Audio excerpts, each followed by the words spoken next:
नमस्कार, जय हिंद दोस्तों। आई होप सारे शेयर बढ़िया होंगे। दोस्तों, इंडियन ऑटोमोबाइल इंडस्ट्री में नए नए कारनामे हो रहे हैं। कल ही मैंने वीडियो डाली थी कि होंडा अमेज अब 2 स्टार लेकर आ गई है। किया कैरेंस ने पहले 0 स्कोर करा था, फिर वो एक और टेस्ट के बाद 3 में चली गई और महिंद्रा बोलेरो नियो ने तो भाई 1 की रेटिंग ली है। लोगों का दिल दुख चुका है भाई, जो महिंद्रा बोलेरो चला रहे हैं या फिर जिनकी बुक है या फिर जो लेने की सोच रहे थे। उसकी एक सेपरेट वीडियो है, वो आप जाके चेकआउट कर लेना, मैंने कल डाली थी। और आज हम बात करने वाले हैं कि आपको भाई कौन सी एसयूवी लेनी है, कौन सी कॉम्पैक्ट एसयूवी लेनी है, क्योंकि आपको पता है कि कंपटीशन बहुत ज्यादा बढ़ता जा रहा है। जो सबसे नई एसयूवी है जो इंडियन मार्केट में आने वाली है वो अपनी महिंद्रा की है 3XO। महिंद्रा भाई रुकी नहीं रही है, बैक टू बैक ट्रेलर डाले जा रही है। और अभी तक सो फार जो सारा डेटा हमने कलेक्ट करा है कि ये कार जो आपको चीजें देने वाली है, उसके अंदर अब एक नई चीज की एंट्री हो चुकी है। वो है कार के इंटीरियर जो रिवील हो गए हैं, मेरे कहने का मतलब है। सो इस वीडियो में आपको दिख रहा होगा कि महिंद्रा ने कार के जो इंटीरियर्स है वो शोकेस कर दिए हैं। मुझे काफी हद तक इंटीरियर्स काफी ज्यादा इंप्रूव लगे ऑब्वियसली पहले से। पहले के तो पुराने जमाने के ऑरेंज और ग्रीन लाइट टाइप मोबाइल जो होते थे उस तरह की वाइब देते थे, अब काफी ज्यादा इंप्रूव्ड है। हालांकि अभी भी जो महिंद्रा का मुझे स्टीयरिंग है उतना अच्छा नहीं लगा। मुझे ऐसा लगता है इस पर थोड़े से इंप्रूवमेंट और कर सकते हैं। लोगो बहुत प्यारा लग रहा है महिंद्रा का, पर जो इसका ओवरऑल डिजाइन है, क्योंकि अगर आपने नोटिस करा होगा आजकल जो थोड़े डी कट टाइप स्टीयरिंग होते हैं वो थोड़े से ज्यादा अच्छे लगते हैं, थोड़ी सी एक अलग प्रेजेंस ऐड करते हैं। फॉर एग्जांपल जैसे टाटा ने अपना अलग ही स्टाइल चूज कर लिया। सो महिंद्रा का थोड़ा सा मेरे को ओल्ड स्कूल टाइप लगा, बट ये सब्जेक्टिव है, हो सकता है आप लोगों को अच्छा लगे। दोस्तों, साथ में महिंद्रा ने अनाउंस कर दिया है कि आपको 7 स्पीकर हरमन कार्डन के स्पीकर्स मिलेंगे। ऐसी ऐड बनाई है, स्पीकर के अंदर ही ले गए हैं आपको, यहाँ पे आपको नजर आ रहा होगा। और साथ ही में आपको पैनोरामिक सनरूफ मिलने वाली है। एडास कंफर्म हो चुका है, 360 कैमरा कंफर्म हो चुका है। कार के अंदर dual zone automatic climate control मिलेगा, यानी कि ड्राइवर जो है अपना टेम्परेचर अलग सेट करता है कूलिंग का, और पीछे वालों के लिए अलग सेट कर सकता है, ताकि आपके पेरेंट्स आपको ये ना बोल पाए कि बेटा एसी थोड़ा सा स्लो कर लो। कार में एडास कंफर्म हो चुका है और यहां पर कार की लॉन्च डेट भी कंफर्म हो चुकी है, जो कि 29 अप्रैल। ग्लोबली वर्ल्ड वाइड इसका शोकेस हो जाएगा। कार के अंदर आपको एलईडी डीआरएल्स और एलईडी प्रोजेक्टर सेटअप मिलेगा, तो यहां पर आपको इस चीज की भी कोई टेंशन नहीं लेनी है। कार की सेफ्टी भी आपको ग्लोबल एनकैप मिलेगी, क्योंकि पिछली वाली भी 5 स्टार सर्टिफाइड थी। बाकी जो चीज अभी कंफर्म नहीं है वो ये है कि इस कार का प्राइस क्या रहने वाला है, कितना अमाउंट बढ़ाया है, घटाया है या फिर न्यूट्रल रखा है, आइडल है, कोई चेंजेस भी नहीं करे गए हैं। ना ही अभी तक ये पता चला है जो कार की सबसे बड़ी दिक्कत थी, दो ग्राउंड क्लियरेंस और बूट स्पेस, उसके अंदर महिंद्रा ने क्या चेंजेस करे हैं। इसके साथ ही व्हील बेस के बारे में भी कुछ कंफर्मेशन नहीं है। पुरानी वाली कार का व्हील बेस 2600 mm था, यानी कि उसका जो अंदर बैठने का साइज था ग्रैंड विटारा, क्रेटा इन कार्स के कंपैरिजन में था। व्हील बेस से ही डिसाइड हो पाएगा कि कार का बूट स्पेस कितना बढ़ता है। अगर कार का बूट स्पेस बढ़ाते हैं 100 लीटर के आसपास, तो डेफिनेटली एक अच्छी बात है कंज्यूमर्स के लिए, लोग इसे ज्यादा चूज करेंगे। पर जिनको पहले इसका व्हील बेस पसंद था क्योंकि अंदर लेगरूम अच्छा मिलता था, वो अब 2500 हो जाएगा। सो ये अभी भी जो है कंफ्यूजन बना हुआ है। लेट्स सी क्या होता है, क्या अपडेट्स आते हैं आगे। सॉरी, मैं वीडियो को 2 मिनट के लिए रोक रहा हूं। मुझसे कुछ लोग क्वेश्चन कर रहे थे कि यार कार क्लीनिंग का एक सॉफ्ट क्लॉथ बताओ, कोई जो कार में डैमेजेस ना करे और कोई स्क्रैच वगैरह ना पड़े, बहुत अच्छे से कार साफ हो जाए। और साथ में ही जो क्लैडिंग होती है उसकी पॉलिश होती है, या फिर जो घर में ही रबिंग करनी हो, तो ये सारे लिंक आपको मेरे वीडियो के डिस्क्रिप्शन में मिल जाएंगे।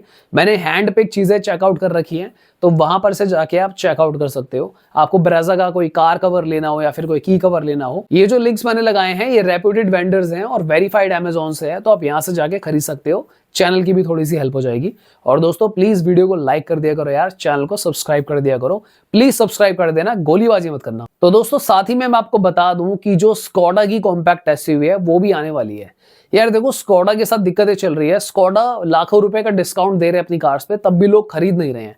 पता नहीं क्यों नहीं खरीद रहे हैं स्कोडा को। एंड डेफिनेटली उसका रीजन और आंसर सिंपल ही है, क्योंकि देखो इनकी जो मिड साइज एसयूवी भी है ना, चाहे इवन वो टाइगुन हो या फिर कुशाक हो, ये पहले ही छोटी बनाते हैं। 4100 mm की बना रखी है, यानी कि ये ब्रेजा या फिर नेक्सॉन से थोड़ी सी बड़ी है और विटारा और क्रेटा से छोटी है।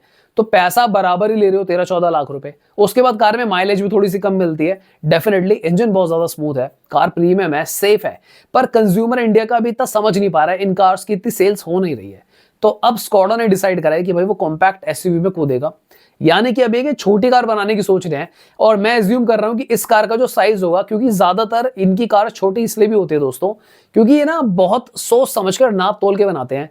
जर्मन इंजीनियरिंग जो है ना, बहुत दिमाग लगाते हैं लोग। ये ऐसी कार का डिजाइन निकालते हैं कि कार को भगाते टाइम जो कार के ओवरऑल ड्राइविंग डायनामिक्स हैं वो काफी ज्यादा इंप्रूव्ड रहे, कार स्टेबल रहे।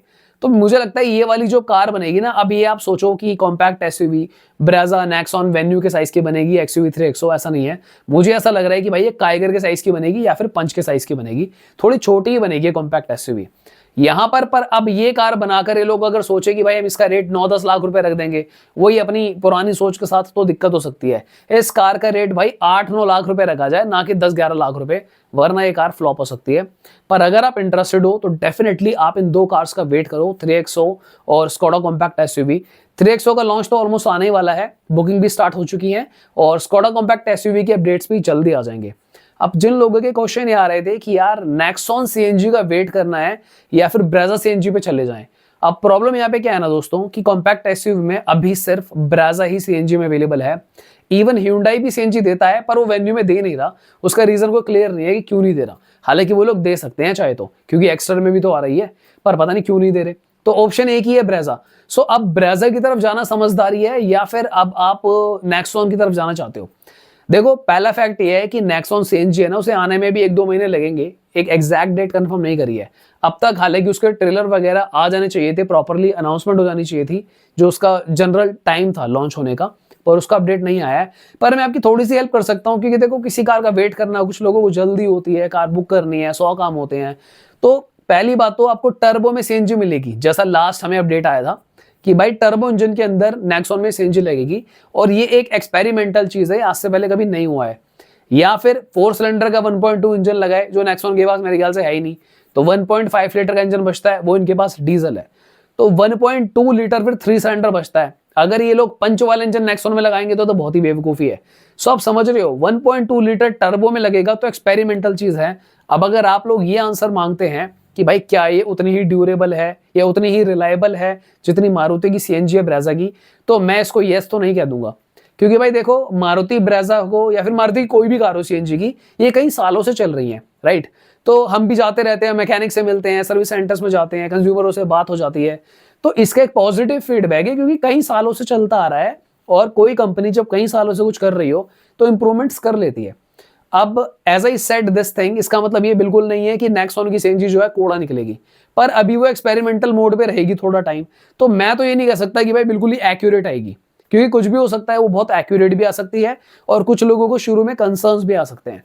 तो अगर आप लोग नेक्सॉन सीएनजी का वेट करते हो तो थोड़े से रिस्क आपको खुद ही लेने पड़ेंगे। नेक्सॉन लेते हो तो आपको ट्विन सिलेंडर टेक्नोलॉजी वाली सीएनजी मिलेगी, यानी कि आपको ऑलमोस्ट 80% का बूट स्पेस भी मिल जाएगा, जो आपको ब्रेजा में नहीं मिलता है। ब्रेजा ये टेक्नोलॉजी क्यों नहीं ला रहा, मारुति क्यों नहीं ला रहा, उसके कई रीजंस हैं। हमने पहले भी इस बारे में बात की थी कि पेटेंट इश्यू हो सकता है, या फिर कोई कंपनी जो R&D करती है अपना कुछ ट्रेडमार्क करा लेती है, 100 रीजन हो सकते हैं, या फिर मारुति कॉपी कैट नहीं बनना चाहती, पर लानी तो पड़ेगी। अगर सेम ट्विन सिलेंडर नहीं लाना तो कोई और जुगाड़ करो भाई, इसका कोई और नाम दो, कुछ और करो, साइड में कर दो सिलेंडरों को, कुछ तो करो। क्योंकि अगर आप देखो वही पुराने जमाने की तरह बीच में इतना बड़ा सिलेंडर रख दोगे, लोगों को बूट स्पेस नहीं मिलेगा, तो लोग चले जाएंगे भाई, टर्बो सीएनजी में भी चले जाएंगे, वो 3 सिलेंडर में भी चले जाएंगे। देखो ऐसा होता है, साफ सी बात, पंच आज की डेट में टॉप सेलर है। क्यों है? लोगों को पंच में ऑप्शंस मिल रहे हैं, पंच सीएनजी मिल रही है, सीएनजी में बूट स्पेस मिल रहा है, तो आधी सेल तो वहीं खा रही है। 5 स्टार सबसे छोटी कार है ही नहीं, आधी सेल वहां पर खा गई। अब क्या कर सकते हैं? पावर भी अगर आप देखोगे 1.2 लीटर 3 सिलेंडर है, सबसे ज्यादा पावर प्रोड्यूस कर देती है 1.2 लीटर इंजन के अंदर, तो भी लोग वहां जा रहे हैं। तो अगर ऐसे ही चीजों को इग्नोर करा जाएगा तो भाई टाटा डेफिनेटली ऊपर ही जाएगी, और इसमें कुछ गलत भी नहीं है। टाटा जहां दिमाग लगा रहे हैं, कोई और नहीं लगा रहा। इंडस्ट्री तो ऐसे ही काम करती है भाई। इंडियन ऑटोमोबाइल की मार्केट इतने 1000 करोड़ रुपए की है, किसी एक बंदे का भी ध्यान इस चीज पे नहीं जा रहा कि भाई सीएनजी में स्पेस क्यों नहीं दे पा रहे हम। फिर क्या ही मतलब है भाई, मैं क्या ही बोलूं। मारुति से नहीं हो पा रहा तो बाकी कंपनीज की तो मैं क्या ही बात करूंगा, उनको तो फिर भूल ही जाओ बिल्कुल ही। मारुति का सारा ध्यान ना कबाड़ लुक वाली कारें बनाने में है। वैगन आर बना दो, सिलारियो बना दो, ऑल्टो, चलो ऑल्टो की तो यार फिर भी मैं थोड़ी इज्जत करता हूँ, करता तो मैं वैगन आर की भी यार, पर देखो चीजें अपडेट मांगती हैं, चीजें अपडेट मांगती हैं। आप माधुरी दीक्षित जी एक टाइम पे बहुत सुंदर थी, आज की डेट में हीरोइन बनकर आ जाएगी तो लोग एक्सेप्ट थोड़ी कर लेंगे यार। साइड रोल में आ जाए तो अच्छी लगेगी, भाई मम्मी बनाई, जेठानी बनाई, देवरानी बनाई। अब आप सोचो कि मेन लीड हीरोइन बनकर आ जाए वो किसी हीरो के साथ, तो चीजें नहीं जमेंगी। तो टाइम के साथ चीजों को अपग्रेड करना पड़ेगा। ये अपग्रेड करे ना करे भाई, टाटा पंच की फेसलिफ्ट आ जाएगी इतनी देर में, और फिर सोचो क्या होगा। यही वाली नहीं रुक रही है भाई, इतनी बढ़िया बिक रही है, यहाँ पर इनके कुछ अपग्रेड नहीं हो रहे। तो ये बात तुमने कर ली भाई कि नेक्सॉन सीएनजी के लिए रुके ना रुके, क्या करें वर्सेस ब्रेजा। अब बता देता हूँ कि ब्रेजा लेने के क्या फायदे हैं। देखो ब्रेजा में आता है 1.5 लीटर का नेचुरली एस्पिरेटेड इंजन, तो उसमें ये सीएनजी कारगर है। एक बात तो कंफर्म है, आपको बिल्कुल दिक्कत नहीं आने वाली।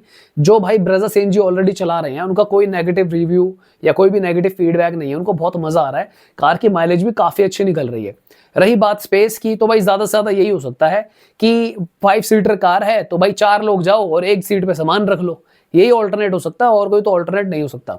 दूसरा भाई ये होता है कि जब आप ब्रेजा जैसी कार लेते हो तो 1500 सीसी का इंजन है, सीएनजी लगता ही ना कार का जो टॉर्क है कम हो जाता है, कार की पावर थोड़ी सी कम हो जाती है।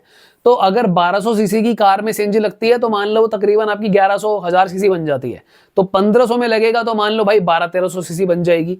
तो थोड़ा सा वो एक बैकअप लेके चलती है पावर का, तो भगाने में भी थोड़ी सी आपको कंपैरेटिवली अच्छी लगेगी। अगर आप 1.2 लीटर की कार भगा रहे हो, जैसे डिजायर में सीएनजी लगा के भगा रहे हो या फिर स्विफ्ट में लगा के भगा रहे हो, वर्सेस ब्रेजा आपको ज्यादा पावर देगी। बाकी लास्ट फायदा ये है कि भाई मन का एक शांति जो होती है ना, पीस ऑफ माइंड, वो आपको मिलती है। मारुति नाम ही ऐसा है कि आपने ले ली तो टेंशन नहीं होगी। रीसेल बहुत अच्छी मिल जाती है। अंत में ये कहूंगा इंटीरियर देखो उतने अच्छे नहीं मिलेंगे आपको, इंटीरियर से आपको काम चलाना होगा। ड्यूरेबल है, पॉलिश वगैरह करनी पड़ती है, चमका के रखना पड़ता है क्लैडिंग वगैरह, उसके लिंक आपको मिल जाएंगे, मैंने आपको बता ही दिया है। अफोर्डेबल बेस्ट चीपेस्ट पॉलिश वगैरह के लिंक डिस्क्रिप्शन में है, वहां से जाके देख लेना। अब बात कर लेते हैं बाकी कार्स की, क्योंकि आजकल है बाकी कार्स की कोई बात ही नहीं कर रहा, जैसे सोनेट हो गई या फिर वेन्यू हो गई, कि भाई इनका क्या करना है। देखो सोनेट और वेन्यू जो गेम खेल रही है ना दोस्तों, बहुत अलग गेम खेल रही है। सोनेट और वेन्यू का ना इन 3 कार से कोई कंपैरिजन नहीं है। अगर मैं टाटा महिंद्रा और मारुति की बात करूं, ब्रेजा की, इन तीनों कार्स का देखो साइज भी थोड़ा सा बड़ा लगता है एज कंपेयर टू वेन्यू और सोनेट। हालांकि अगर आप लुक्स की बात करो ना, तो ये तीनों कारों को बीट कर देंगी अकेली दोनों। वेन्यू भी बहुत सुंदर लगती है और सोनेट भी। ये दोनों कार ऐसी है जो फ्रंट और बैक से इक्वली ब्यूटीफुल बनाई हुई है। इनके इंटीरियर बहुत ज्यादा प्रीमियम और सुंदर बना रखे हैं। सोनेट तो भाई देखने में ऐसी लगती है, हर लौंडा चाहता है कि भाई ये कार मेरे पास होनी ही चाहिए। थोड़ा सा उनके हल्के बिल्ड के कंसर्न्स है, क्योंकि यार अब देखो अलार्मिंग तो भाई कैरेंस का टेस्ट हुआ, 0 स्टार लेकर आई है वो कार, ठीक है। अब लोग इस बारे में क्या बोले, क्या सोचे, क्या खरीद रहे हैं, सोनेट का तो टेस्ट भी नहीं हुआ है, पर भाई उसका कम से कम 3 स्टार तो आना ही चाहिए, वरना बहुत कलेशी सा मैटर हो जाएगा। वेन्यू के केस में टेंशन नहीं है, क्योंकि वो ग्लोबल एनकैप 4 स्टार सर्टिफाइड है, पर दोनों कार में बेस मॉडल से 6 एयरबैग मिल जाते हैं। अच्छी बात ये है, जो आपको नेक्सॉन में भी मिलते हैं। नेक्सॉन तो देखो सेफ भी है, ग्लोबल एनकैप 5 स्टार है, यहाँ पर सोनेट की रेटिंग आई नहीं हुई है। और अगर हम बात करें वेन्यू की, तो वो 4 स्टार है। इनके इंजन सबसे ज्यादा स्मूथ हैं इन सारी कॉम्पैक्ट एसयूवी में। अगर आप डीजल इंजन की तरफ जाते हो, वो तो बहुत ही जबरदस्त है Hyundai और Kia के। साथ में जो इनके 1.2 लीटर वाले इंजन है बेसिक, या फिर जो 1 लीटर टर्बो है, स्मूथ बहुत है, गियर शिफ्टिंग बहुत अच्छी है। कार का जो ड्राइविंग प्लेजर होता है ना, कि गेट खोला अंदर बैठे, एक अच्छी बात लगी, दिल से एक आहा वाली बात आ गई, तो मजा आता है। बीच में कुछ मेरी वीडियोस ऐसी गई किया कि लोगों को लगा यार कि मैं किया के अगेंस्ट हूं, पर मैं किया के अगेंस्ट कभी भी नहीं था। मैंने बस उन लोगों की हेल्प करने की कोशिश करी जो एक VFM या वैल्यू फॉर मनी कार चाहते हैं, सेफ फैमिली कार चाहते हैं। अगर आप लौंडा लपाड़े हो या फिर एक ऐसी फैमिली वाले हो जो सब कुछ जानते हुए भी अपनी चॉइस से थोड़ी सी लो बिल्ड की कार लेके भी चला सकता है, क्योंकि आपको अपनी ड्राइविंग पे भरोसा है, तो सोनेट की तरफ भी चले जाओ यार, कोई इशू नहीं है। आप वेन्यू की तरफ भी जा सकते हो, पर आपको एक बात ध्यान रखनी है, सोनेट की अगर मैं किया की बात करूं, थोड़ी सी ओवर प्राइस लगेगी आपको वो सर्विसिंग में या फिर पार्ट्स के टाइम पे, एज कम्पेयर टू वेन्यू। और वेन्यू हल्की सी माइनर लाइक 5-7% ओवर प्राइस है पार्ट्स वगैरह में, as compare to Mahindra Maruti वगैरह। सबसे अच्छा जो कस्टमर सर्विस आपको मिलेगा ना, सर्विस सेंटर वगैरह का, सबसे अच्छा रिस्पॉन्स आपको किया में मिलेगा, क्योंकि अभी इनका कस्टमर बेस कम है, तो वही आपको पलकों पे रख रहे हैं। उसके बाद Hyundai का भी काफी अच्छा है, मारुति का भी अच्छा है, यहाँ पर महिंद्रा का भी थोड़ा बहुत ठीक है, पर टाटा के फीडबैक उतने ऑनेस्ट नहीं है। कि भाई दिक्कतें लगती हैं लोगों को, थोड़ी बहुत लगती हैं, पर मैनेजेबल है, लोग कार लेके चला ही रही है। या तो ये भी मान लो कि भाई कारें बिक रही हैं, रश ज्यादा है, थोड़े से कारीगर फ्रस्ट्रेट हो जाते हैं, 100 रीजंस है, पर अगर आप लो बजट कार ले रहे हो सेफ, तो थोड़ा सा टॉलरेट कर लेना यार। तो दोस्तों आज के लिए इतना ही, हमने कोशिश करी थी बेस्ट इन्फॉर्मेशन आपको प्रोवाइड करने की। बाकी अब आप जाकर देख लेना वो क्रैश टेस्ट वाली फुल वीडियो, कल मैंने बनाकर डाली थी। बाकी और भी कई सारे कार ड्राइविंग रिव्यूज होते हैं, आप उनको भी जाकर चेकआउट कर सकते हो। Thank you so much for watching guys, bye bye, take care.